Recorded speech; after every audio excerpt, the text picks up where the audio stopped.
سارا یہ جو ہدایبہ پیپر ملک سارا اوپن اینڈ شٹ کیس تھا, این آر او دے کے, اور وہ جو اس کی بار پراپرٹیز پکڑی براڈ شیٹ میں وہ ساری معاف ہو گئی. تو نقصان کس کو ہوا؟ آج پاکستان وہ نقصان اٹھا رہا ہے. جی اگلے کالر ہے وہاڑی سے عظمت علی. جی عظمت. جی جناب وزیر اعظم صاحب السلام علیکم. وعلیکم السلام. سر ہر ماہ میں 2 دفعہ پیٹرولیم منشیات بڑھ جاتی ہیں, جس کی وجہ سے ہر چیز پہ مہنگائی آ جاتی ہے.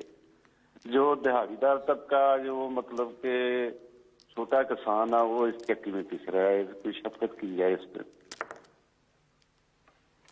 دیکھیں یہ سب سے تکلیف دہ چیز ہے مہنگائی, اور مجھے اس چیز کا پورا احساس ہے کہ اس وقت ہمارے لوگوں کے اوپر ایک مشکل وقت آیا ہوا ہے مہنگائی کی وجہ سے. لیکن یہ بھی ضروری ہے آپ سب کا کہ سمجھنا کہ یہ مہنگائی ہوتی کیوں ہے.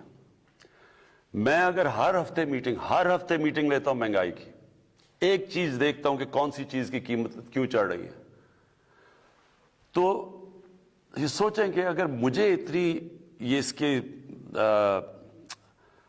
یعنی میرے ذہن پہ یہ اتنا پڑا ہوا ہے, تو یہ کیوں نہیں, یہ مہنگائی ہے کیا, ہوتی کیوں ہے. تو یہ میں ذرا چاہتا ہوں کہ آج آپ سب سمجھ لیں. دیکھیں مہنگائی کی سب سے بڑی وجہ کیا ہوتی ہے. اس کی سب سے بڑی وجہ یہ ہوتی ہے کہ جب ہمارا روپیہ گرتا ہے. اور روپیہ کیوں گرتا ہے یہ بھی پہلے آپ سمجھ لیں. روپیہ اس لیے گرتا ہے کہ جب آپ ملک میں جو ڈالرز آ رہے ہیں وہ کم ہیں اور ملک سے ڈالر باہر زیادہ ہیں, جو جا رہے ہیں وہ زیادہ ہیں. یہ کیوں منی لانڈرنگ اتنی بری, یہ اتنا بڑا ہمارے لیے عذاب بنا ہوا ہے. ایک اندازے کے مطابق, اور میرے خیال میں اس سے زیادہ پیسہ باہر جاتا ہے. جو امریکہ کا جو اسٹیٹ ڈپارٹمنٹ ہے اس نے ایک پیپر چھاپا تھا غالباً کوئی 8-9 سال پہلے کہ 10 ارب ڈالر ہر سال پاکستان سے باہر جاتا ہے منی لانڈرنگ ہو کے, یعنی چوری ہو کے نا, اس چوری کا پیسہ 10 ارب ڈالر باہر جاتا ہے. پھر اگر ہماری امپورٹس اور ایکسپورٹس, مثلا جو چیزیں ہم دنیا کو ایکسپورٹ کر رہے ہیں وہ کم ہیں اور امپورٹ زیادہ ہیں, تو ظاہر ہے کہ وہ جب ڈالر کم ہوں گے ڈالر اوپر چلا جائے گا, روپیہ نیچے آ جائے گا. تو پہلے یہ سمجھیں کہ روپیہ گرتا کیوں ہے. جب ہمیں حکومت ملی تو جو اس ملک کے اندر امپورٹس تھیں, جو ڈالر ملک سے باہر جا رہے تھے وہ 60 ارب ڈالر تھے, اور ایکسپورٹس جس سے ملک میں ڈالر آنے تھے وہ 20 ارب ڈالر تھی. پاکستان کی تاریخ کا سب سے بڑا یہ خسارہ تھا جس کو ٹریڈ گیپ کہتے ہیں. اور جو کرنٹ اکاؤنٹ ڈیفیسٹ تھا, یعنی کہ جو ٹوٹل ڈالر ملک سے باہر جاتے ہیں اور اندر آتے ہیں, یعنی جو ہم ریمیٹنسز بھی شامل کر لیں, تو وہ 20 ارب ڈالر تھا, جو سب سے زیادہ پاکستان کی تاریخ کا خسارہ تھا. اس سے کیا ہوا, جیسے ہی ہماری حکومت آئی پریشر پڑ گیا روپے پہ, اور پچھلی حکومت نے اربوں ڈالر خرچ کیا تھا روپے کو اوپر رکھنے کے لیے. وہ کیا کرتے ہیں, جب روپے پہ پریشر پڑتے ہیں تو اب ڈالر پھینکنے شروع ہو جاتے ہیں مارکیٹ میں. تو ہمارے پاس ڈالر ہی نہیں تھے مارکیٹ میں پھینکنے کے لیے, کیونکہ ہمارے پاس ریزروز ہی نہیں تھے. ہم بلکہ جو ہمیں قسطیں دینی تھی باہر وہ بھی نہیں ہم دے پا رہے تھے, تو لہٰذا روپے نے گرنا تھا. تو میں صرف آپ کو اب یہ سمجھانا چاہتا ہوں پہلے تو کہ روپیہ کتنا گرا. ہمارے دور پہ روپیہ گرا 24.1%, اور ہمارے دور میں کہہ رہا ہوں 18-19 میں, 2018 اور 19 میں جو روپیہ گرا ہمارے دور میں گرا 24.1%. ہمارے سے پہلے بھی روپیہ گرا تھا, وہ گرا تھا جب پیپلز پارٹی آئے. جب پیپلز پارٹی آئے تو روپیہ گرا 25.5% 2008-9 میں. جب ان کا روپیہ گرا تو جو سی پی آئی, اور یہ سارے آپ دیکھ سکتے ہیں اسٹیٹسٹکس, جو کنزیومر پرائس انڈیکس جسے کہتے ہیں, جو بتاتا ہے کہ کتنی مہنگائی ہوئی, وہ 17% تھی. اور ہمارے 18-19 میں جب 24.1% روپیہ گرا تو 7.3% تھی. اور یہ آپ دیکھ سکتے ہیں, یہ بیورو آف اسٹیٹسٹکس کے اندر یہ لکھا ہوا بتایا ہوا آپ کو. اب یہ کیوں, اب جب یہ روپیہ گرتا ہے تو کیا ہوتا ہے, پہلے یہ سمجھیں. سب سے پہلے تیل مہنگا ہو جاتا ہے. تیل مطلب پٹرول اور ڈیزل مہنگا, اس کا مطلب ٹرانسپورٹ مہنگی. اس کے بعد بجلی مہنگی، کیونکہ آدھی بجلی بنتی ہے تیل سے، اور پھر جو باقی بجلی کے کانٹریکٹ سائن کیے ہوئے ہیں وہ سارے ڈالرز میں کیے ہوئے ہیں. تو جیسے ہی روپیہ گرا، جو ڈالر کی چیزیں ساری مہنگی ہو گئی. پھر جو ہم چیزیں امپورٹ کرتے ہیں، سب سے پہلے گھی، تقریباً سارا گھی ہم امپورٹ کرتے ہیں باہر سے، وہ مہنگا. چائے مہنگی، چائے باہر سے امپورٹ کرتے ہیں. پھر دالیں مہنگی، جو عام آدمی بیچارہ کھاتا ہے، تقریباً 70% دالیں باہر سے ہم امپورٹ کرتے ہیں، وہ مہنگی ہو گئی. تو جب بجلی مہنگی ہوئی، مزید اور چیزیں مہنگی ہو گئی. پھر گیس، اب آدھی گیس ہماری جو ہم پاکستان میں گیس نکلتی ہے وہ کم ہوتی جا رہی ہے. جو باہر سے ہم گیس لیتے ہیں وہ مہنگی ہے. تو جب وہ گیس بھی مہنگی ہو گئی، تو ساری چیزیں مہنگی ہو جاتی ہیں جب آپ کا روپیہ گرتا ہے.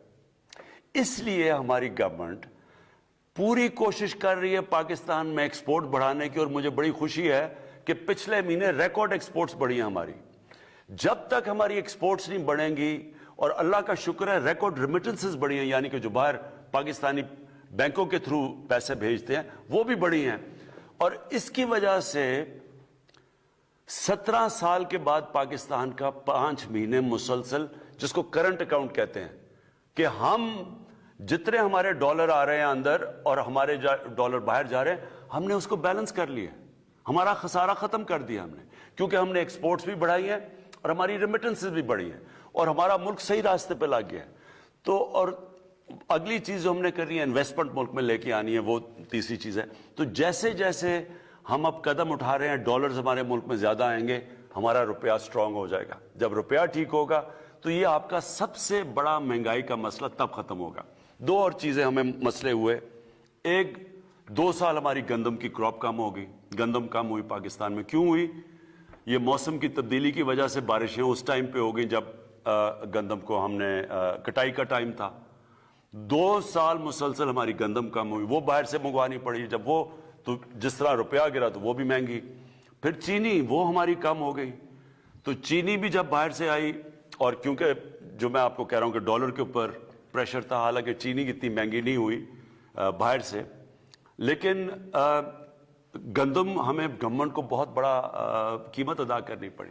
تو کہنے کا آخر میں مقصد یہ ہے، مجھے پورا احساس ہے، سارا وقت میں مانیٹر کر رہا ہوں، پوری کوشش کر رہے ہیں کہ ہم مہنگائی کو روکیں. اور اللہ کا شکر ہے، اس وقت مہنگائی جب ہم آئے تھے گورنمنٹ میں، اس سے پہلی دفعہ اس سے کم مہنگائی ہے اس باری، اس مہینے، جو میں نے کہا بھی آج میڈیا پہ. تو تھوڑا آپ کو صبر کرنا پڑے گا.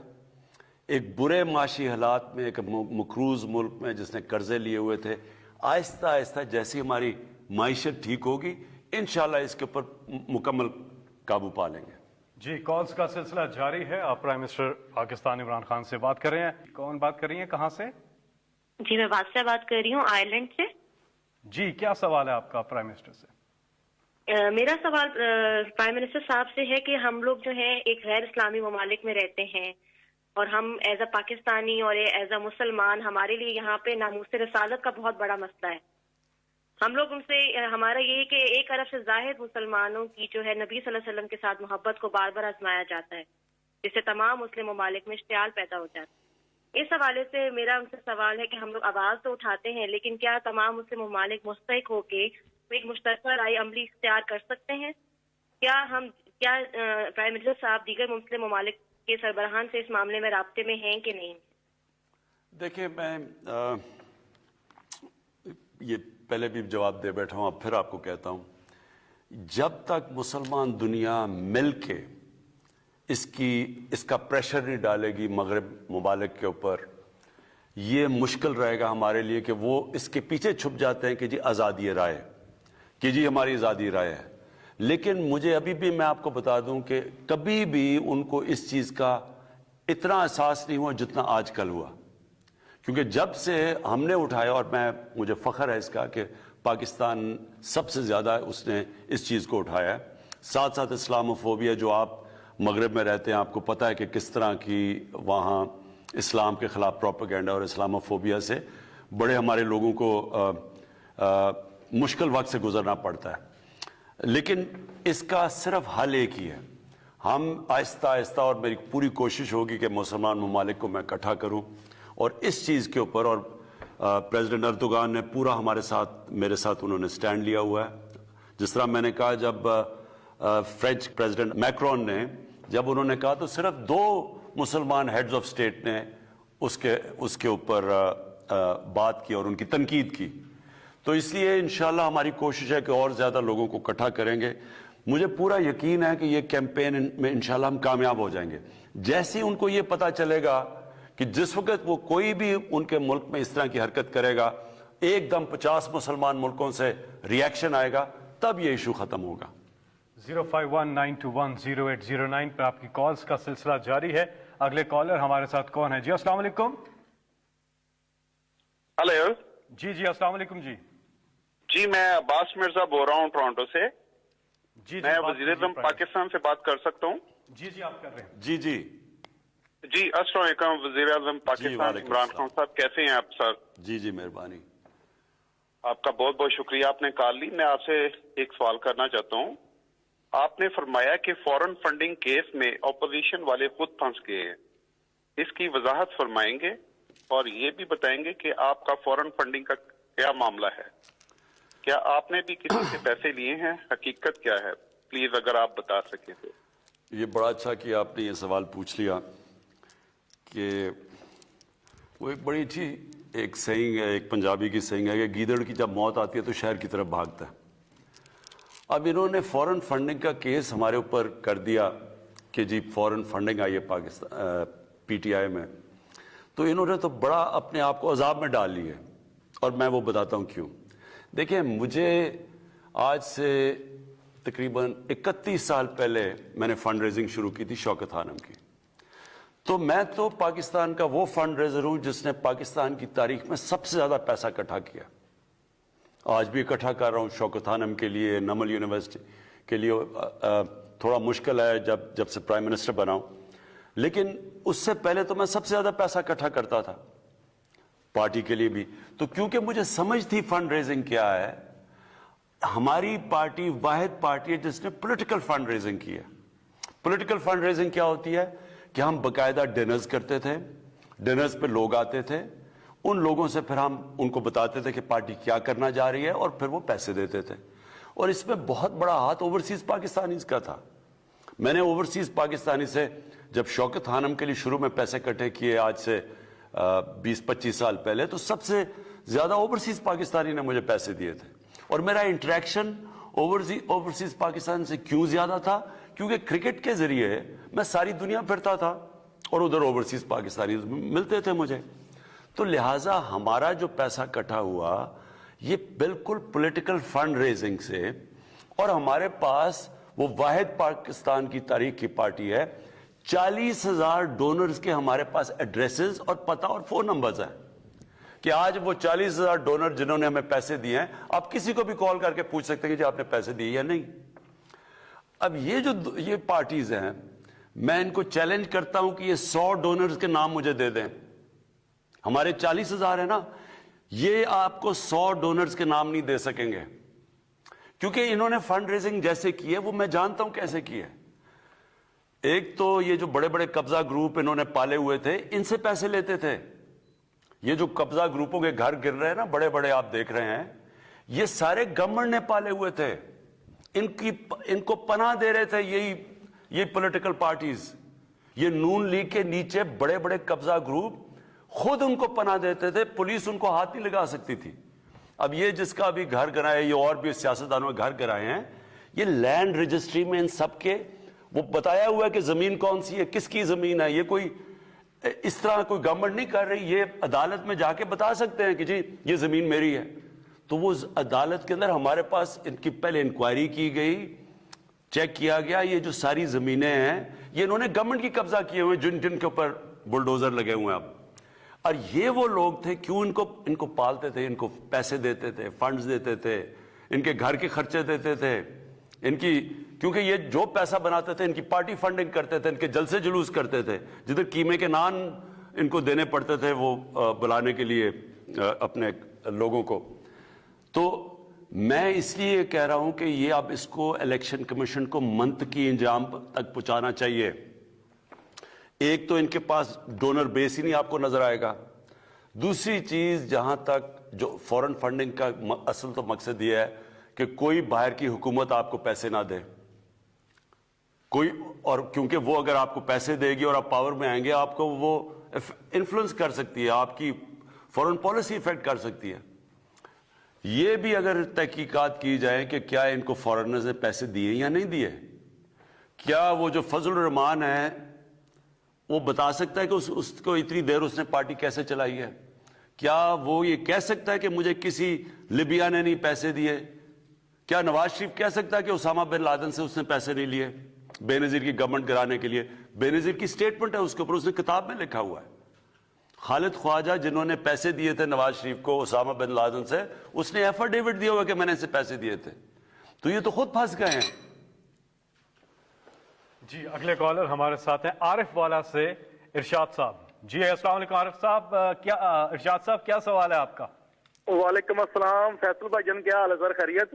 جی آپ پرائم منسٹر صاحب سے مخاطب ہے، بات کیجیے گا. ٹھیک ہے جی. وزیر اعظم صاحب، آپ ہمارے ہیرو ہیں، آپ سے بہتر کرکٹ کو کوئی نہیں جانتا، لیکن جب ہم پی سی بی کی کارکردگی کو دیکھتے ہیں تو نہایت شرمندگی ہوتی ہے. سر جب آپ کی حکومت آئی تو ہمیں امید تھی کہ پی سی بی میں بہتری آئے گی. پرائم منسٹر صاحب برائے مہربانی پی سی بی کو کوئی ایسا بندہ دیں جس سے اس کی کارکردگی بہتر ہو سکے. شکریہ سر. دیکھیں میں کئی دفعہ حیران ہوتا ہوں کہ سارے سمجھ رہے تھے جب ہم آئی ہے گورنمنٹ کہ جی آج گورنمنٹ آئی ہے اور ایک دم سب کچھ ٹھیک ہو جائے گا. یہ ویسے فیری ٹیلز میں ہو سکتا ہے کہ ایک میرے پاس جادو کا ڈنڈا، میں ایسے کروں سارا ملک ہی ٹھیک ہو جائے ایک دم. دیکھیں یہاں ملک میں کئی چیزیں بگڑی ہیں، 50 سال لگے ہیں بگڑنے میں، کئی 30 سال میں بگڑی ہیں کئی، اور پچھلے جو یہ دو بڑے بڑے اس ملک کے بڑے ڈاکوؤں نے جو 10 سال گزارے ہیں، کئی تباہی، اور اصل تباہی ان 10 سالوں میں آئی ہے. ادارے تباہ ہوئے ہیں، پی آئی اے، سٹیل مل، یہ جو سارا پاور سیکٹر ہے، یہ آپ دیکھیں تو صحیح کہ کیسے کیسے تباہ کیے گئے ہیں. اور اس کو ٹھیک کرنے میں صبر کرنا پڑے گا قوم کو. دیکھیں میں آپ کو ایک مثال دیتا ہوں. ہم نے ایک ہاسپٹل بنایا پختونخوا میں، شوکت خانم، دوسرا شوکت خانم کا ہاسپٹل، اور انشاءاللہ تیسرا شروع ہو گیا کراچی میں. میں آج آپ کو گارنٹی کرتا ہوں کہ یہ پاکستان کے انٹرنیشنل سٹینڈرڈ کے دونوں ہاسپٹل وہ بن گیا ہے اور یہ بننے جا رہا ہے.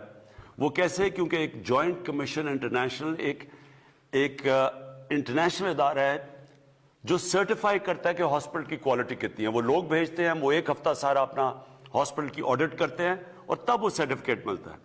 4 ہاسپٹل کو پاکستان میں سرٹیفکیٹ ملا ہوا ہے، آغا خان کو، الشفا کو اور 2 شوکت خانم کو.